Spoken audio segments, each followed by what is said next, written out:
මේ තියෙන්නේ ওই දිල් කියන හර්බ් එක. එතකොට මේක ඇවිල්ලා රොකට් කියන එක, ස්වීට් රොකට් කියනවා, අර්ගුලා කියනවා.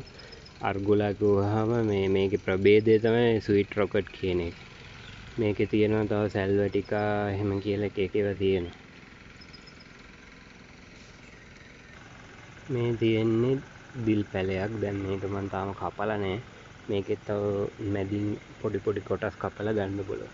එතකොට මේ තියෙන්නේ ගාඩන් තයිම් කියන එක. මේ ගාඩන් තයිම් එක නම් මම කපන්නේ නැහැ දැන්, මොකද මේක තව ටිකක් ලොකු කරලා හදා ගන්න ඕන. මේ තියෙන සෙලරි නැත්තම් ඔය සැල්දිරි කියන්නේ මේකට තමයි. මේ තියෙන රෝස්මැරි පඳුරක්. මේකෙත් දැන් කපලා ගන්න කාලේ හරි.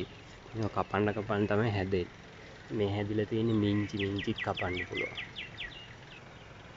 මේ තියෙන ගාලික් චායු ගණේටම අයිති චායු වර්ගයක්. මේක ගාලික් චායු එක නෙමෙයි, මේක නිකන් ආනියන් චායු එකක් වගේ. ඒ උනන්ට චායු එක මේකේ බල්බ් එකක් ලොකු වෙන්නේ පඳුරක් තමයි හැදෙන්නේ යට. පඳුර ගහ කොළ එනවා, කපනකොට ආයේ ඒකෙන්ම ආයේ කොළ එනවා. මේ තියෙන්නේ මිංචි.